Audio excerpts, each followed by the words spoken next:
did do a lot while I was, incapacitated.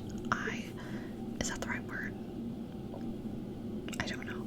But I watched, season 17, I think, of Celebrity Big Brother UK with Gemma Collins, Tiffany Pollard. Honestly, so iconic. I've never seen any Big Brother or Celebrity Big Brother, any of that, ever. Besides, like, a couple of memes of Trisha Paytas when she was on it. But, it was a trip, especially since when I first started watching it, one of my friends was like, you should watch it, I'm watching this season, whatever, and, because I already knew who Tiffany and Gemma were, and I was like, that sounds like two icons, I need to see it, but I ended up having, like, 103 fever one of the nights, and I was watching it, and I'm just, like, absolutely delirious, tripped out, watching these British people, like, scream at each other. It was really disorienting. Like, I'm sitting there at, like, midnight, like, completely zonked out of my mind, and, like, just watching these people being like, I'm the only one who's telling the fucking truth, no one else, everyone's fucking scared. Get that fire exit door, I'm off. I say that literally every fucking day, and also, they don't get it, I'm claustrophobic, Darren. I love her so much. And Tiffany was such an icon. Honestly, she was robbed. I think she should have won, in my opinion. I thought there was like an alarm. It's a bird, I think. Anyways, now that I've caught you up on my Celebrity Big Brother journey, you decide. So the first book from July, I actually had started in May. There was a TikToker. I'll link her page down below because I don't remember it off the top of my head. I follow her on Goodreads actually. Who was like, let's do like a giant buddy read of The Priory of the Orange Tree by Samantha Shannon, and I had just bought this, like, I don't know, maybe a couple months before I saw her video, and I was like, hell yeah, I could use a reason to read it. And then I started it, and then I got busy in May and did not keep up with, like, the sections, so I didn't do it then. So then the end of June, I picked this up and never put it back down until I was done at the beginning of July, and it has actually become one of my all-time favorite books ever, and I'm so excited. I love that. I love discovering, like, new favorites. Like, you could see, like, I redid the shelf here because I needed to accommodate more favorites, especially this hefty bitch. It is so good. It is like this big epic fantasy. There's like there's a queen, there's dragons, there's like conflicts between different sides of the country, I guess. You're gonna have to bear with me because this has been a while, but this really is one of my favorites. There's romance, quite a few bits of queer romance as well. Gorgeous fucking cover. I'm deceased. I loved it so much. And I actually found out recently there's going to be like a prequel. So, during this book, they discuss something called the Grief of Ages. They reference it a lot. It has a lot to do with what's going on now. And it's like this like historical event that affects like all these different regions. Like there's the West, which is like where the kingdom is and stuff. There's the East with the not dragon riders, what do they call them? Yeah, they are dragon riders.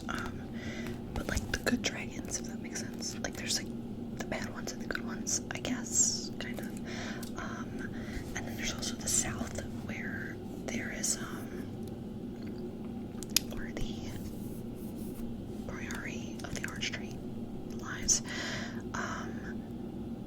I don't think we ever go north, but anyways, there's every chapter takes place in one of those places, and all these characters like go across these places, and it's just so fucking good, so good. But anyways, the Grief of Ages is discussed among like everybody. It has a history with everybody, and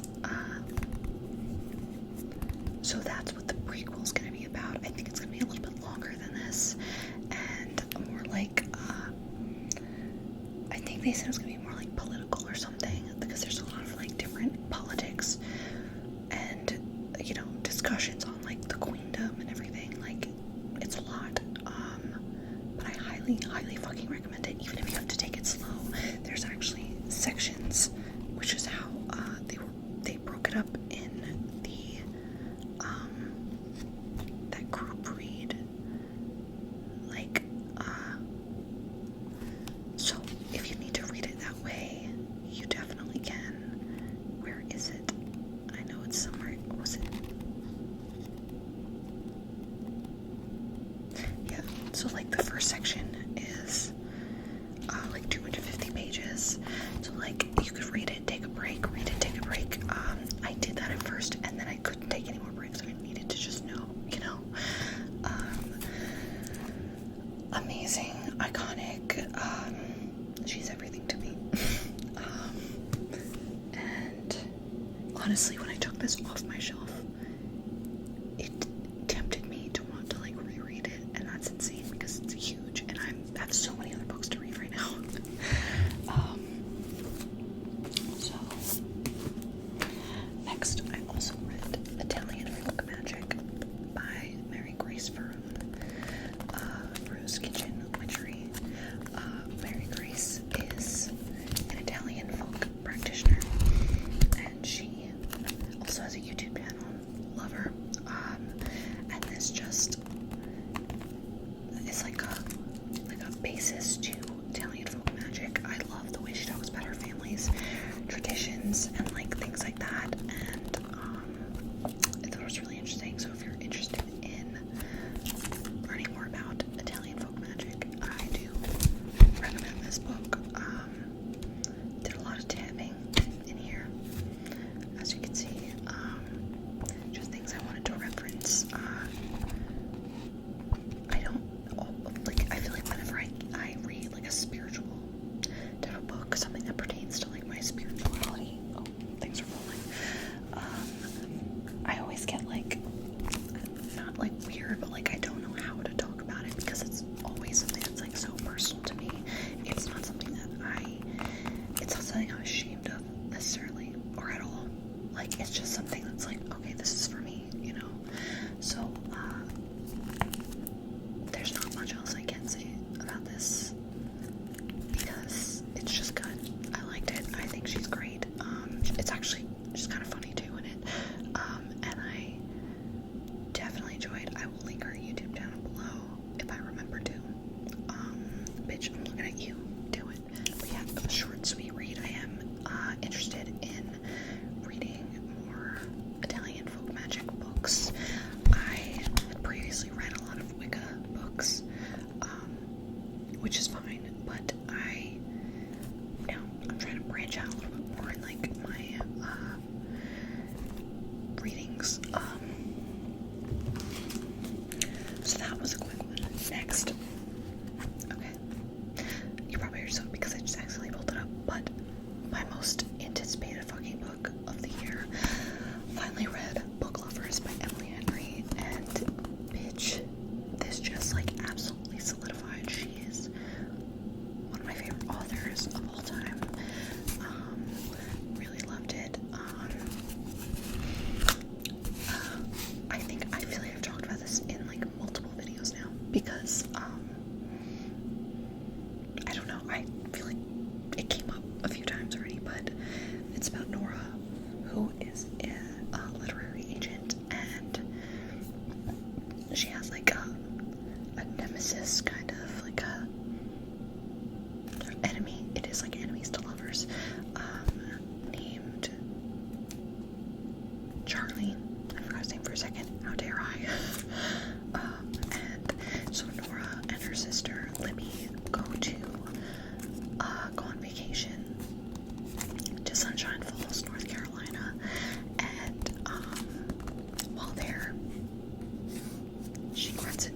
Charlie, of course, and the two become close as it goes on. And like all Emily Henry books, which where have I seen her say this? Is it in here? Like in her author's thing?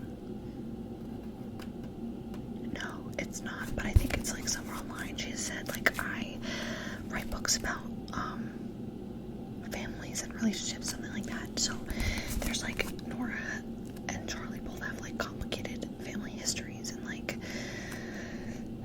I love it. And then they get together, and there's just a lot of small town shenanigans. Basically, Nora, our relationship histories always like those Hallmark movies where the city guy goes to the small town and meets like the small town girl, and she convinces him to change his life, and he dumps the like uptight city girl that he is currently seeing in the city, or vice versa, you know, like whatever, it could be the girl, it doesn't matter, but basically she's always the city bitch that's getting dumped. And like, I liked that she didn't, in the end, she didn't have to change who she was going to the small town. She just she met someone more on par with her, I guess you could say. It's just, I really enjoyed it. I feel like I can never do enough justice to the books I love, but I really loved it. And this, I guess I would say that it's probably one of my favorite books too. Yeah, because she's like my favorite author, one of my favorite authors. I would really love to get the physical copies of People We Meet on Vacation and Beach Read, so they can all be together nice and cozy on my shelf. But I listened to those audiobooks earlier this year on Libby, the library app, but I would just love to have them, just to have. It is so good. She also writes a lot about people who are into like writing and books and stuff. Libby, Nora goes on her own like journey as a literary agent, and like her career evolves over the book. I won't give anything away, but like it's really nice to see like the inside of that. That's actually something that I am interested in, just that the publishing world in general, I think is fucking cool. That's another reason why I've been gone. I mean, yeah, it is, because right after, you know what, last month, I immediately started school again. I decided to go back to school recently. I had gotten my associate's degree a couple years ago, got sidetracked, things like that. Life happens. And now I'm going back to get my bachelor's degree online. Yay. And that plus like several mental breakdowns completely unrelated to any of that. So like, yeah, more updates on why I've been gone. Yeah, really fucking love this.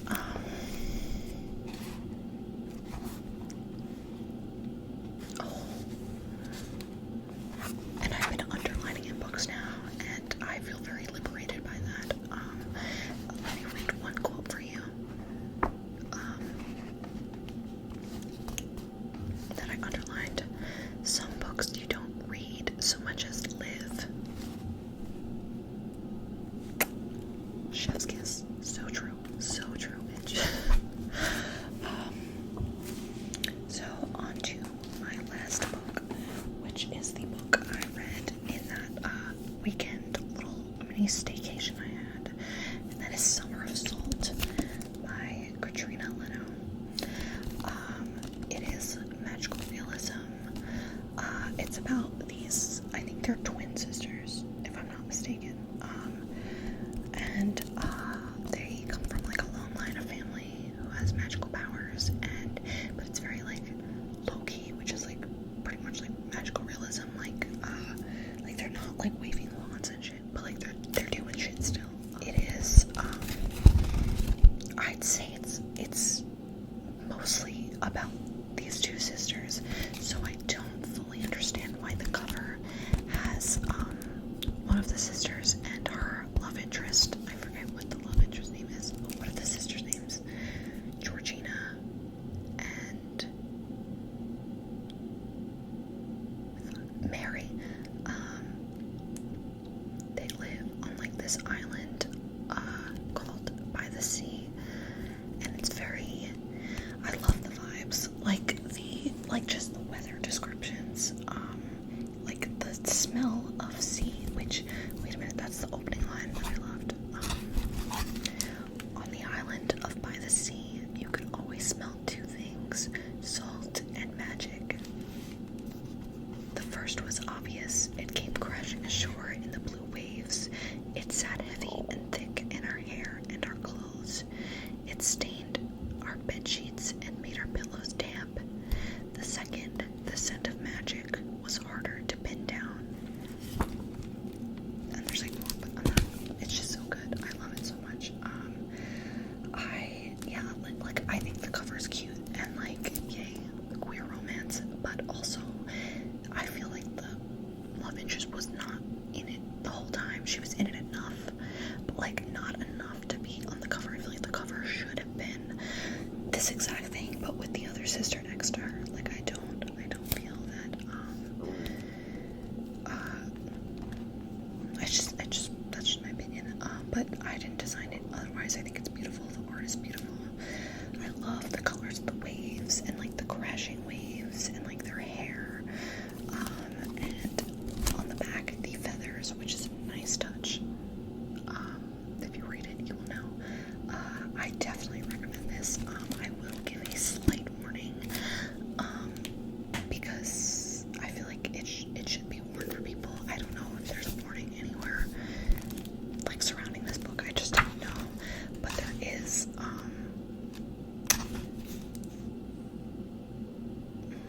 Part of the plot involves sexual assault and just a warning going in. It's not like, I wouldn't say it's the whole book, but it is kind of something that's in the background a bit, and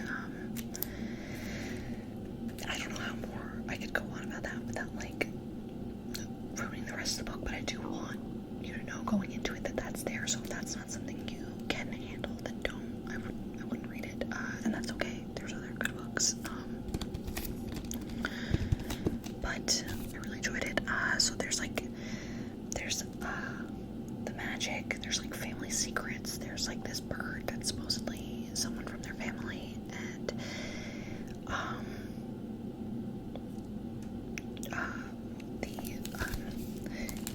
the more main character, sister Georgina, she doesn't know her power yet and thinks that she won't have one, but I'm not gonna spoil it, but if it's kind of subtle, but you can pick up on it. I picked up on it, I mean, like, fairly early on. Like, I saw what was going down, like, things that she didn't notice was happening around her that was her.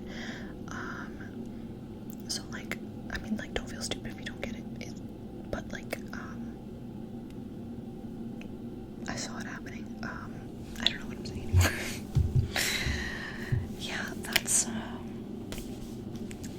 the July books. I will try to get August out as soon as possible, because before you know it, we're gonna be out of September. We're like halfway through September. Where's the time? Don't know. Is time real? No, but anyways, another thing that happened while I was gone, which, as I'm recording this, I have hit 1,000 subscribers. Yay. But also, by posting this video, I do run the risk of losing that, because every single time I upload a video, I lose subscribers, which is fine. Like, if I saw me on my subscription page and was like, who the fuck is that? I get it, you know? So, like, if you see me saying this and think I'm like, like, that doesn't say 1,000. It did, I swear. So there's that. That's really cool. I never know how to talk about these things, but thanks, I guess. July was pretty good for reading. I enjoyed all those. I think they all got 5 stars, except for, I think I gave Summer of Salt 4 stars. Hold on, let me look. I have Goodreads up. Yeah, I gave it 4 stars, but it was still, like, really good, and the rest I gave 5 stars. I read 7 books in August, so be on the lookout. They're not all long, so, like, it's not like some super impressive thing. Like, spoiler alert, one of them is a Goosebumps book, so it's like a little tiny thing, but getting a little chaotic now. Yeah, I'm excited. I'm curating a list of, like, spooky autumnal reads that I would like to read this spooky season. So if you have any spooky, like, fall vibes books, please recommend them to me, as well as movies, because I'm trying to branch out a bit this year. Last year I got on Letterboxd for the first time, and it really helps me because I always forget what I watch. I've talked about this before. It just, if I'm not logging it, I'm not remembering it. So, like, before Letterboxd, I could not tell you what movies I had seen. So, recommend me some stuff. I've already watched the past couple days. I watched Prom Night with Queen, Jamie Lee Curtis. She served, and Hungry Wives / Season of the Witch. It has, like, multiple names on Canopy, where I watched it, which is like a library movie app. It's called Season of the Witch, but when I went to log it, it's called Hungry Wives. I don't know, but either way, that's what I've seen, so just hit me up. I love some